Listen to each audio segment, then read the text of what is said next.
G'day, welcome back. The 20th of May today, Tuesday. Frosty.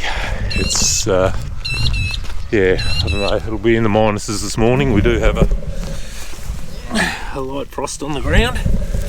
So yeah, jackets and beanies are the order of the day at the moment. A couple of days away. I had to go to Melbourne, and then had Sunday off.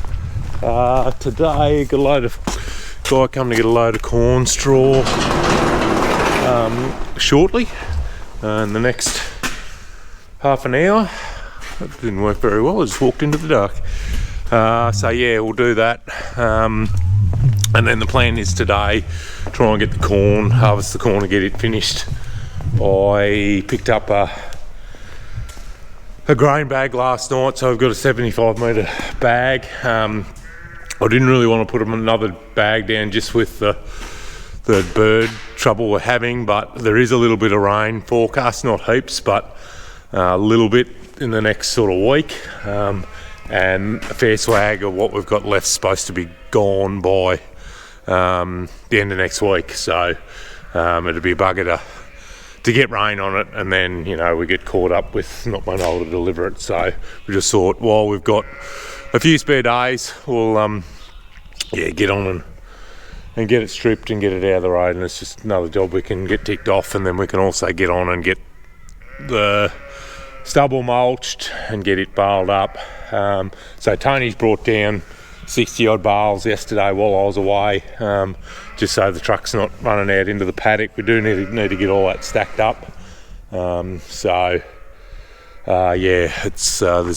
is a bit to do around the place. So tell the handlers here, I'm just going to get it going. I'll start the baby fent. I'm going to put it on the grain bag because the old the grain bag inloader, because the old Deutz is up on the mother bin. The boys did come and get a load of corn on Sunday, so I think Gary was the truckie from Perry Contracting over in the Mallee there, so they took a load down to where, just took a B double load, so 40 odd tonne down to where we'd sent corn last year down at Casterton, so straw down there again still. So feed sheep. We're going to try and hopefully get a few lambs marked later on in the week, because they're growing like mushrooms. Ewes are doing a very good job on them, so they are still growing. And then hopefully we can sort of get them out of their lambing paddocks, which are pretty bloody bare now. There's no feed on the ground, and we can get them out on some of these corn stubbles. There is a bit of corn on the ground, so they can wander around there for a week or 10 days, and hopefully then we might have a bit of, we might have got a bit of rain and we can sort of get a bit of feed and that up and going, hopefully. But yeah, it is what it is at the moment. We're going to have to make some decisions with our stock, what we do with them, whether we wean the lambs early or what. I haven't sort of worked that out yet. We just need to, we're still hand feeding obviously, but whether we're better off culling some ewes, weaning a bit earlier and culling some ewes and locking them up in containment and feeding them in containment, or whether we just keep battling it out here. They are doing all right, the lambs, but it's until we sort of get some rain, it's going to be a bit tricky. So anyways, a couple out here having a blue, having a headbutt. So, but yeah, dry and dusty. So anyway, we'll get a few machines started and warmed up, and by the time we do that, the truck might nearly be here. The truckie's a little bit late, that's alright. So I have given the window a good clean for your viewing pleasure. I've got I didn't go on the side windows, you can't see that one. I've got the bagger on the little tractor. So I'm just going to flip a few over here while I'm waiting for him with a stack. Up on the gooseneck, or the step on the trailers, they stack them on their edge. So I'm just gonna flip a few over now, and that'll save a bit of mucking around when he gets here. I'll save a bit of time when he gets here. So nice little stacks there, Tony. Anyway, he won't be far away.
Well, we've just been down and put a full chase event foil in to start the bag, so I just went down here with Tony Hand there from my ute back. So yeah, it's been probably what's going on with the yield is a bit of a lower spot here. We did have a bit of a muck around with the fertilizer application on this side, so it'll be interesting.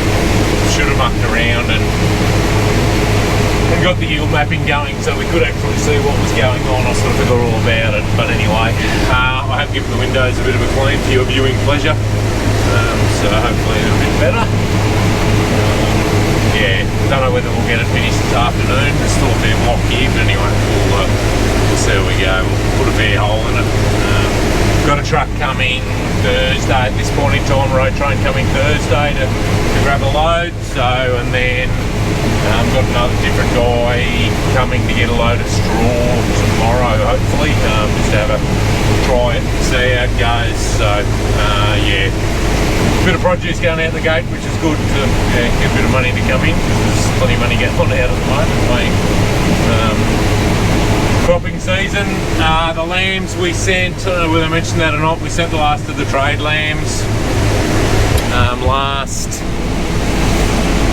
Thursday. They loaded, so they'd come back at $214 a head, so pretty good result across the board with all those sort of 1,000 lambs. We still do have 30-40 heavies here that will look at probably sending up the local store market on Sunday, possibly, just to clean them up out of the road. Yeah, they were just out of the weight range, too heavy of the weight range. I think they were sort of over 60 kgs live weight, most of them. So yeah, they tend to penalise you if they're too heavy. So it's a fine line, but anyway. Anyway, spend the afternoon here, and yeah, it'll be good to get this sort of finished, or very close to finished anyway. So we're full up. Just waiting on Tony again. It's a fair slug back to the bag from here. I'll just show you what I was talking about. I think I mentioned it, but anyway, the bottoms of these stalks are quite green still. So as far as putting it in a bale, yeah, we'll just have to let it stand, I think. Let's see what it is. It's actually pretty green. Yeah, it's quite juicy. So I don't know how we'll go getting this stuff into a bale. We are getting frosts and that sort of stuff. They are talking a shower rain. We've got this other block that's the early block that's been down for ages now, or whatever it was, 6 weeks or whenever we harvested it, so we can mulch it and get it in a bale. But I'm thinking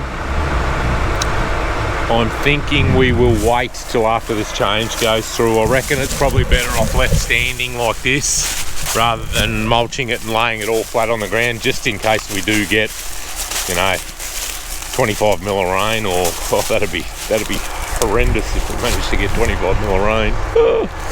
Anyway, so yeah, but got another load of the straw's nearly moving quicker than the corn, so we've got another load going in the morning, and I think another one going Thursday. So and then they're going to come and get a road train load of corn on Thursday, which I think I did mention. So yeah, just waiting, pretty well up. Just one run for a box full. Yeah, anyway, lovely weather. It is, you can just feel that it is a bit crispy cooly. You could have a jumper on if you wanted to, but yeah, talking another good frost tomorrow morning, and then yeah, we'll just see what the weather does. Might change with a bit of luck. Let's see. We've got an area here back at sowing time. You guys have been watching along all the time.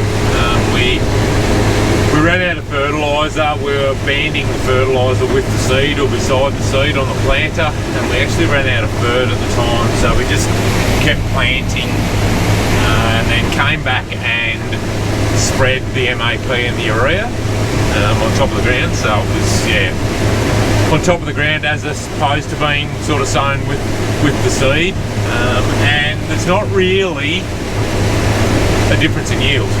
I'd say we're probably more consistent. We might be a little bit more consistent maybe with the spread stuff. Probably I forgot all about it, but I was going to set the yield monitor up. Set the GPS up to the yield monitor so we could look at the yield maps, and I forgot all about it. Yeah, I don't actually think, just sort of been watching the yield monitor pretty constantly, and there doesn't seem to be a big dip. There might be a slight upside with doing it, so yeah, just interesting going forward.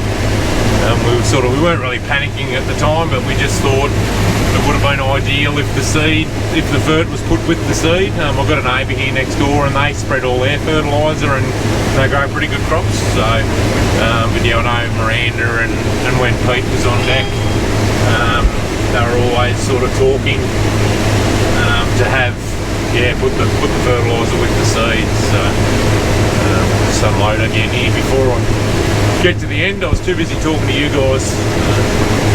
I've got to put the auger out.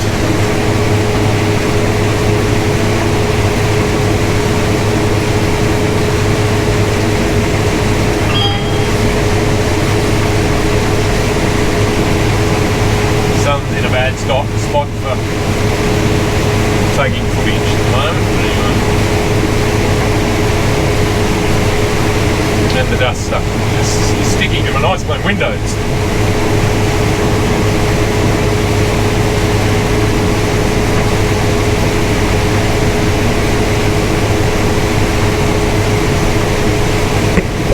All done for the day. We've still got a fair chunk here yet, so I don't know.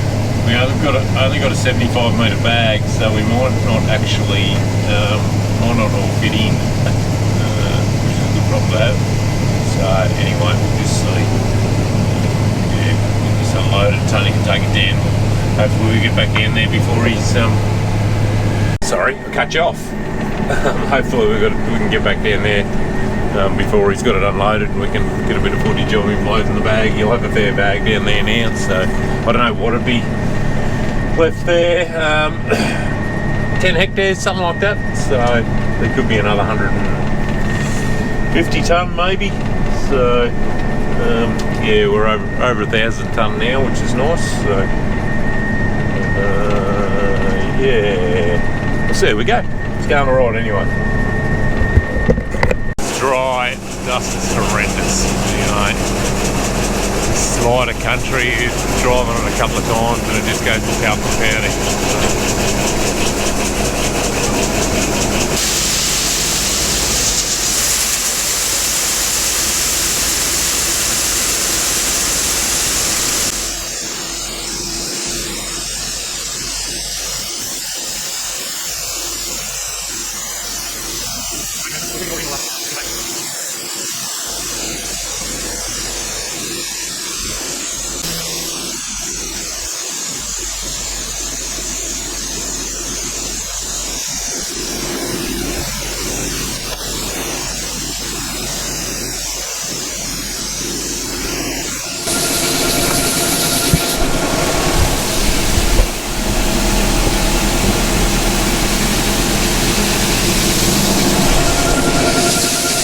Turn the wheel, it was starting to do a left-hand turn.